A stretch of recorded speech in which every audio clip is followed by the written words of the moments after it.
Hello again. SA here. A while back, actually, I think it was a year or two ago, Roseanne Barr sat down with an interview with Jimmy Kimmel, and he said something very peculiar to her. He asked her, "When did you become a right winger?" And Roseanne Barr, not known for holding her tongue, she kind of scrunched up her face at him and said, "Who you calling a right winger?" And then she said this. She said, "I'm the same person I've always been." And then she pointed her finger at Kimmel, rather accusatory. And he said, "It's you people who took off and ran, jumped off the cliff." And she said, and left me behind." Well, guess what? Uh, Roseanne Barr is not the only one.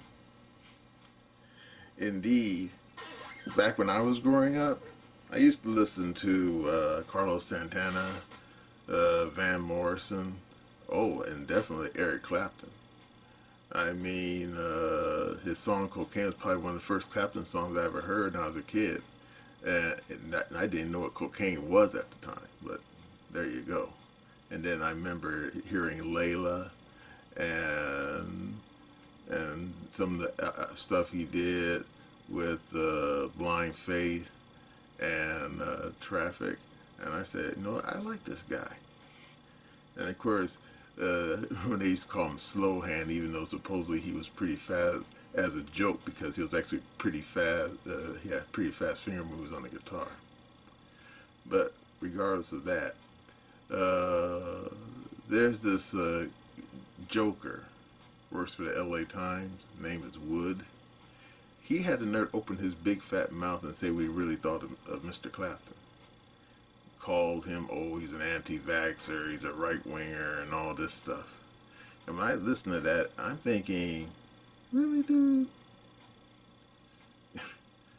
I mean, anyone who knows history of Eric Clapton knows that he can be a lot of things. A drug addict, exemplary guitar player, but a right-winger? I'm thinking no. And he's not the only one. Because Roger Waters, I mean, he's a lot of things, but he's no right winger either. And yet, this Wood guy had them all within his crosshairs. Why? Because apparently this Wood clown thinks that these people were doing something untowards, something that he cannot accept. And what is that? Well, as Paul Joseph Watson would say, they were all going against the message. And what's the message? Well, we could call it wokeism, we could call it radical leftism, and on and on and on.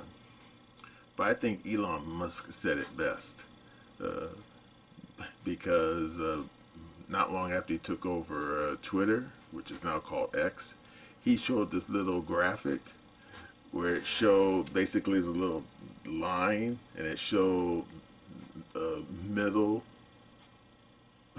left, right, far right, and so forth. And then he showed this little graphic and showed little stick man saying, here was I am in 2008. And he was just slightly, no, middle of the road, slightly, and then it showed in 2012 the same line where the people on the left took and dragged that timeline all the way almost off the damn page. And then it showed the same timeline by 2016 where it showed that the left had stretched what we now call the Overton window so far out that Elon Musk, was no longer in the middle. He had been basically left behind to the people at the far end of the spectrum, looked like he was like a hard right winger. And then you say, well, so what? This is all basically a symptom of a much bigger problem, because even Tim Pool has mentioned this more than once, that these people who call themselves progressives, and they have what the old man Overton. He's dead now. In fact, I think it wouldn't be right to call him old because actually he died pretty young. According to computer, Joseph Overton, who created the Overton window, he died in a plane crash back when he was barely 40 years old. I mean, hey, it happens. When he created Overton window, he basically said that Overton window basically measures policies that stretch from popular to unthinkable. In other words, you have in the middle, which is basically popular, and then sensible, acceptable, radical, and then unthinkable. And both Elon Musk and Tim Pool have said that within the last 10, 20 years, radicals, leftist radicals, have stretched that Overton window so much that what was considered unthinkable and radical is now considered sensible and popular in their own minds, of course. And then you say, what does it do with Eric Clapton and all these old rockers from the past? Well, this Wood guy had the nerve to say that, he was trying to say that it was unacceptable for Eric Clapton to be against the jab, when the COVID deal was in full swing. And I'm thinking, how you know that? I mean, how you know that? Because anyone who knows anything about how the FDA works knows that when you have a new drug, it has to be properly tested. And indeed, anyone who's actually seen some of the how the FDA works knows that in some cases when a drug is developed, it usually takes easily 10 years for that drug to come to market. Because they have what they call these double-blind tests, to where I think they give a bunch of test subjects the actual drug, but also a placebo. But the people who are getting the drug, as well as the people handing out the drug, don't know which is which. That's why they call it double-blind study. And they do it more than once to make sure there ain't no side effects. And of course, Mr. Clapton, he's no spring chicken. He probably is aware that when it came to the COVID mess, all those vaccines, they didn't do that. They just slapped the drug together and just started handing it out like cookies at a damn open house. And he said, "No thanks, brother." He said, "I don't want that stuff in my bloodstream. I don't know what the hell is in it." And this clown Wood had nerve to rag on him about it. Well, okay, you're welcome to your opinion, but it doesn't mean Clapton is wrong. And he's not alone. A lot of people said, "Hey man, I don't want that damn stuff in my bloodstream because I don't want to end up taking some weird drugs that will make my nose fall off, make my balls fall off." So no, I don't want to take your weird drug you just slapped together. And then of course, when it comes to but then Wood wasn't finished. Then he had nerve to rag on Carlos Santana because Carlos Santana had nerve to say there's only two genders, men and women. And I'm thinking, yeah, and? Oh, but that's right, that's not what is considered popular amongst the wokesters. They think there's like at least 75 genders if you're looking at the rules coming out of the city of New York. And believe me, if you misgender somebody sitting here, you can easily get arrested and fined up to $250,000, which is just stupid and crazy, but whatever. And then he had nerve to get on Roger Waters' case. And anyone knows Roger Waters knows that he's always been outspoken, even back in the heyday of Pink Floyd. Because he came out and said that the war in Ukraine was no good, and that it wasn't a spare of the moment thing cooked up by old Putin. That this shit had been coming to, as Samuel M. famously said in Pulp Fiction, this shit in Ukraine had been coming to a head for like 30 years. since ever since the Soviet Union collapsed back in '91. And this clown Wood had nerve got his case about that, saying, "Oh, that's wrong." And he said, "No, you're wrong, idiot. Because if you read a book, and believe me, I know Roger Waters. This guy actually does read books when he's not strumming on his guitar. And anyone could read a book know that this mess in Ukraine was building up for a long time. It didn't just happen overnight. And indeed, multiple people, smart people, like that damn college professor out of the University of Illinois in Chicago. I can't think of his name at the moment, but he's a political science guy. Real smart dude. Yeah, he said it more than once in one of his lectures. He said that this thing in Ukraine didn't happen just overnight. That this thing had been building up for a long time. That not Putin, but his predecessor, Gorbachev, had a handshake agreement with Bush 41 to where the Russians would pull back their armies and their commissars and whatnot out of Germany and Eastern Europe, and that Germany will be allowed to unify, East and West Germany will be unified into a single state, but then NATO would not be allowed to move 1 inch beyond the German frontier eastward. And after the Soviet Union collapsed, the people on our side of the fence, namely Bill Clinton and Madeleine Albright, yeah, remember that old goat? They just said, fuck those people in Moscow. Soviet Union is gone. Why should we adhere to a handshake agreement?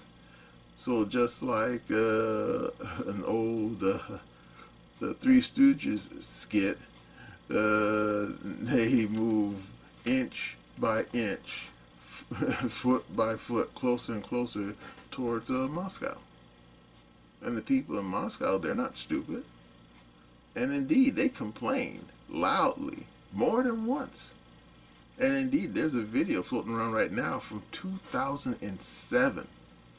It was the Munich Peace Conference, and old Vlad was there, and he read the riot act to all these potentates that he was talking to, telling them that what you doing to us, his country, was wrong, and that there's going to be a reckoning for it. And you can look at that video, and you can see all those damn clowns from all those damn NATO countries sitting there snickering and giggling like he just, like he's doing a comedy routine. And anyone who was paying attention will say, "What are you laughing for? This guy's open grave serious." But then again, what do you expect? Back during that time period when that Munich conference was happening, old John McCain, yeah, he made a famous crack where he proclaimed that Russia wasn't a real country. It was basically a gas station with nuclear weapons. And you know what? These clowns, particularly in the Beltway here in our country, in other words, the D.C. Beltway, they still use that phrase today about the people over there in Moscow. They don't consider them a real country, just a gas station with nuclear weapons. Well, guess what? That gas station nuclear weapon is totally kicking the shit out of your proxy in Kiev. And short of something drastic happening, the people in Kiev, they're going to lose this fight. And they're probably going to lose their country too. But anyway, enough about that bad news. What this video really is about is how it is that what Elon Musk said was the stretching of the Overton window, and how things like, taking experimental vaccine have been properly tested, that something as innocuous as there are only 2 genders, men and women, and something as serious as war could be so antithetical to common sense.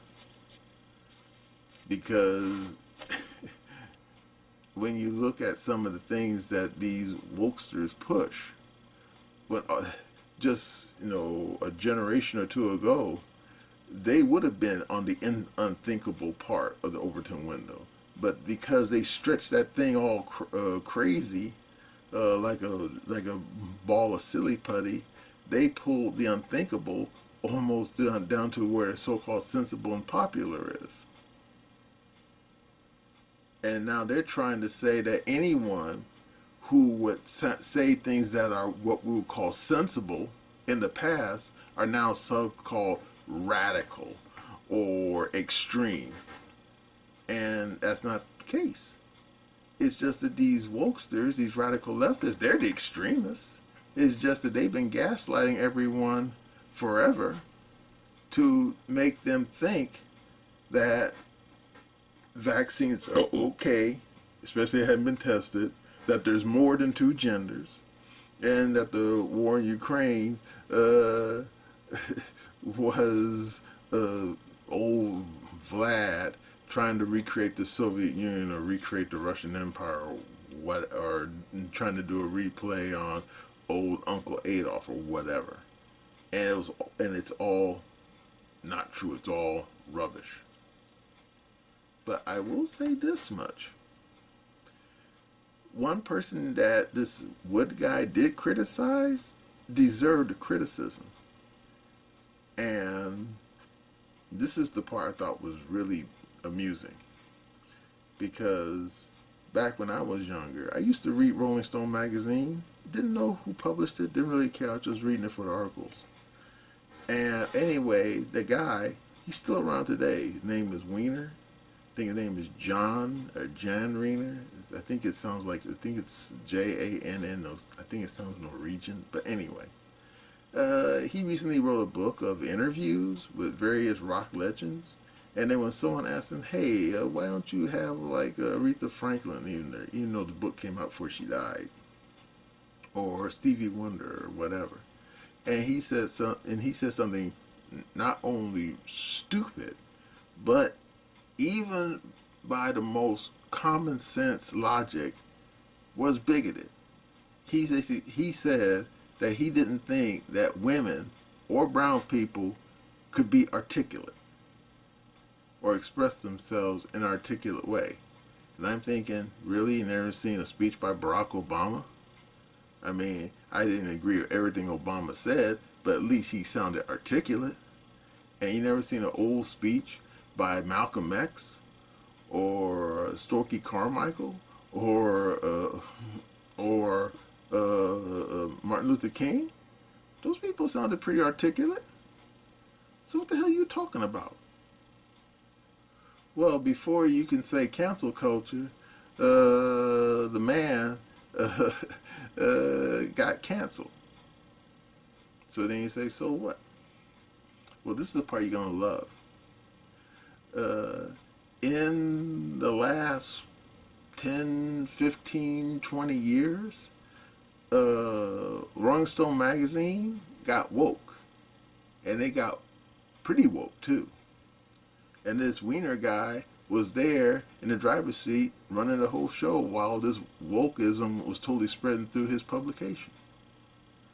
And now, when he opened his mouth and said what he really thought about brown people and women, he gets canceled by the very people he'd been catering to. So what do you know about that? So then you say, so what? He gets canceled. He opened his big mouth, said what he really thought, and he got canceled. Well, that's the funny thing about wokesters, because like a snake eating its own tail, wokesters and radical leftists have a habit of eating their own.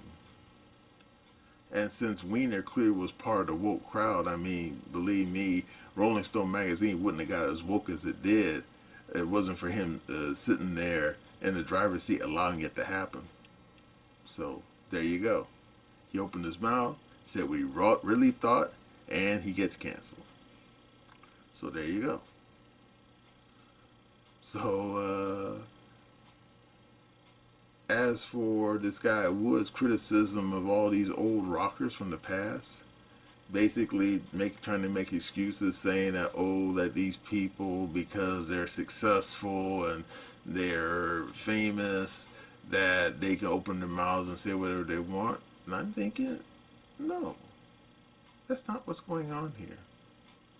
What's going on here is that you made a presumption that was wrong.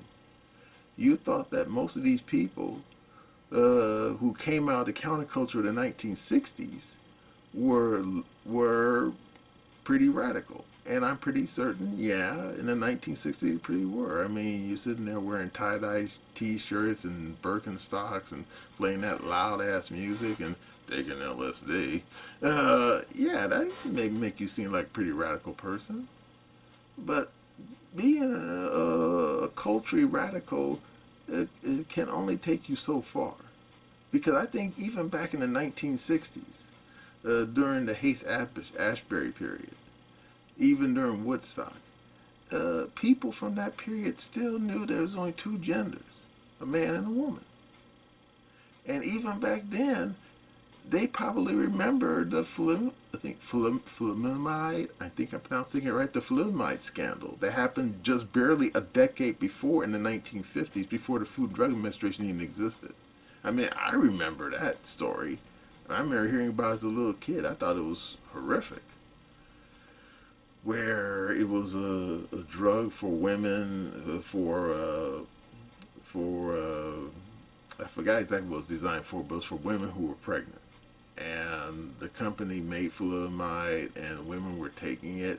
And before you could say Quasimodo, their children were coming out looking like characters from the Todd Browning movie Freaks. You know, missing hands, missing legs, kids born with no eyelids. I mean, really, nightmare fuel stuff. And indeed, the mutations got so bad that the company voluntarily took the drug off the market. And, wait for it, are you ready? Stan Lee, that Stan Lee, he remembered the story of the thalidomide babies. And he got an idea for a comic book. And he said, what if I wrote a comic book about a bunch of people who, through some plot contrivance, suffer a bunch of mutations, but instead of being born without arms and legs and other weird things, they get born with superpowers, able to start fire or manipulate metal or able to read people's minds or have, like little claws that pop out of their fingers, out of their knuckles. And before you can say X-Men, precisely, Stan Lee got the idea of the X-Men from the thalidomide scandal that happened barely a few years before. So yeah, when you apply that history to Mr. Clapton, to Van Morrison, and to a lot of those older rockers, you can see why they probably didn't want to be injected by some strange drug that just got whipped up in a lab. Especially when stories started coming out where people were suffering side effects. In fact, I remember one particular side effect that was really galling was that young men were getting the jab and they were having sudden no heart failure. We're talking like really young guys, like people who are like barely out of their teens, 19, 20, 22, 23, just dropping dead. And the news media at the time were totally trying to play game of hide the football, where people wouldn't even know this was happening. But lucky for independent journalists like Tim Pool, eventually everyone found out. And I'm pretty certain that's one of the reasons why Eric Clapton said, "Nah, I don't want this. I don't want this." And you know what? I agree. Because we don't know what all the side effects are going to be for all these weird COVID drugs. Because they didn't do the proper testing. In fact, I wouldn't be surprised if maybe 5-10 years down the road, we're going to start getting reports, and we have some honest doctors too, I might add, not some doctors that got paid off by the CIA, which I'm not going to get into at the moment. I wouldn't be surprised if we're going to start having people, or worse yet, their offspring, coming up with all kinds of weird side effects, all kinds of weird other things, or something else. like maybe shrunken testicles or people born with no ovaries or something crazy like that, and they trace it back to the damn COVID vaccine. Oh Nelly, can you imagine the lawsuits that Pfizer and Johnson and that guy was that Seneca gonna get if they have that kind of huge uptick in mutations through society, and they trace it back to the vaccine? Ooh wee! I mean, you thought that those lawsuits against the cigarette industry were horrific. Man, you ain't seen nothing yet. But yeah, anyway, back to this clown Wood.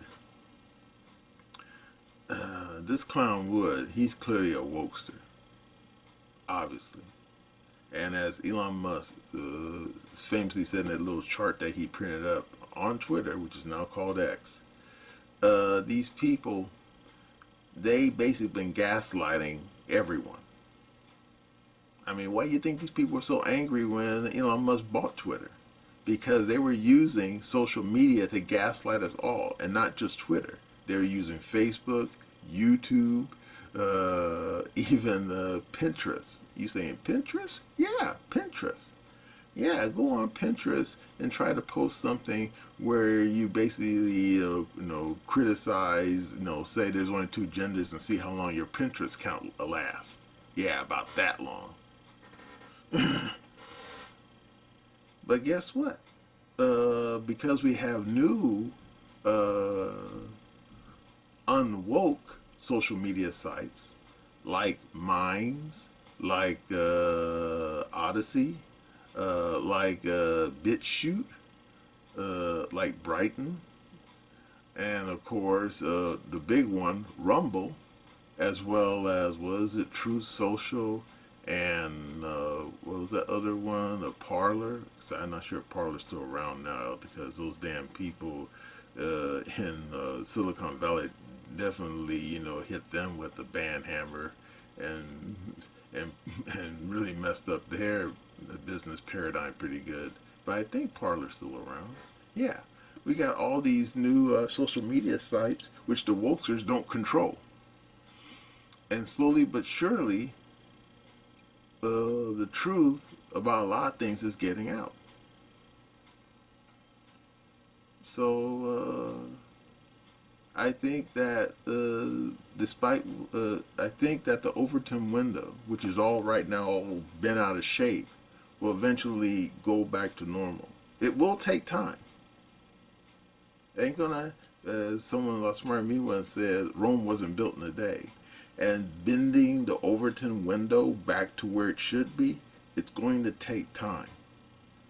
Because all this radical leftist stuff that totally bubbled up out of the university system into the public sphere by way of social media, it didn't happen like in a day. It took years, indeed it took decades. Because how many people remember political correctness, that phrase, first popped up in the 90s? That was 30 years ago. So yeah, it took a long time for the Overton window to get all fucked up. Now, will it take a whole 30 years to bend it back in place? Well, hopefully not. Because because remember, social media wasn't around in the 90s. Indeed, social media, as we know it now, only really became a thing after the year 2000. So yeah, perhaps with all these new social media sites which are not woke, eventually the Overton window will be bent back into place. And who knows, maybe by the 2040, for sure, Overton window will be normal once again. And all those crazy woke ideas would no longer be in the popular section of the Overton window, to be way over there to the unthinkable section or the radical section, where that's where they belong. And indeed, Tim Pool, he said not too recently in one of his videos that he's interviewed, the so-called, the Zoomers, the Generation Z crowd, And he said that from his own conversation with these people, they are not as radical as the millennial crowd. But he's not saying they all will turn into like Ward Cleaver. I mean, not yet.